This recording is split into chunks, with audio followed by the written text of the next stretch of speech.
Hey David, what is up? Yo, you hear about the new Valorant bundle though? Valorant, bro? I don't even play that game. What? Wait, wait. Oh, I called the wrong Joshua, my bad. Bro, how you call the wrong Joshua? That's not even my use. Never mind, bro. What happened? Anyways, I kind of need help on my math homework. Bro, your math homework? Are you so serious? Okay, what math homework? What subject? Uh, like, it's, oh yeah, scientific notation. Scientific notation, bro. That's easy, bro. Let me share my screen and show you how it's done. David, today we're gonna be learning scientific notation, bro. How do you feel about this? All set, and I'm ready to learn, Mr. Joshua. Okay, let's go. So first we got 1.8 times 10. We can do this 10 to the power of 1 because, it's to the power of 1, right? That's what 10 is, 110. So 1.8, and then we'll move the decimal place one time to the right. Notice what we did there with that decimal. We moved it one time to the right. So what would our answer be? 18. Yeah, good. Next question, we have 10 to the power of 3 times the 0.8, right? So we move the decimal place, right? You see that 3 there? We'll move it 3 times.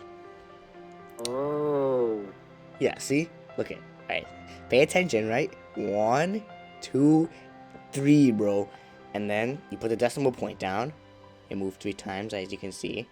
And then you add the zeros in, because there's 2 zeros behind them, right?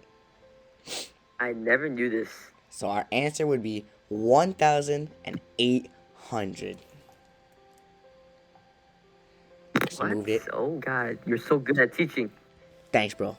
I try.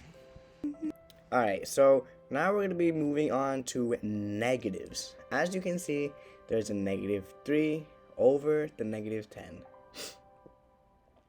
Oh, okay. Yeah, so since it's a negative, we would move the decimal place to the left, So here it is again, we have 1.8 times 10 to the -3. So it's negative, right? So for positive, as we previously mentioned, we'd move it to the right? And then for negative, we'd move it to the left, you see? Yeah, just like that. Move it to the left. Oh. Sorry, I got a cough there.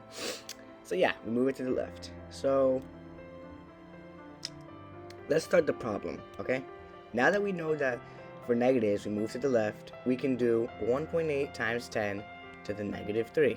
And so we move the decimal place, right? 1, 2, 3 to the left, right? And we put it right there. And then we'd add 2 zeros, right? So what would our answer be? 0.0018. Yeah, that's correct. Good job. Yeah. Right, so here we have this big equation, right? It's 1.8 times 10 to the power of 3 times 1.8 times 10 to the power of 3. So what we want to do first is solve what's in the parentheses closest to the left. So as we previously stated, we move the decimal place 3 places to the right. So that's what we do, not to the left, specifically to the right. So for the first equation in the parentheses, we get 1,800. You hear that, David? Yes, sir. Alright, so this would be 1,800 is the answer to this one, right? So we're not done yet. We have to do the second half, right? So the second half would be, okay, so we have the 1.8, right? 1.8. And then times 10 to the -3 this time. So we'll move the decimal place 3 times to the left. So 1, 2, and 3. We'll add our zeros in, and we'll place our decimal where it lands, right there. And so we get 0.0018. But we still have to multiply them, right? So if we multiply these two numbers, right, 1,800 and 0.0018, they would basically cancel each other out with the zeros. But that's not what we're learning. You should learn this by now. So we have, the answer is basically 3.24. And that's basically it. So what I want you to do now is I want you to try this problem here. Solve it on your own, right? And have a good day. You bet. A little awkward, but I'll accept it, bro.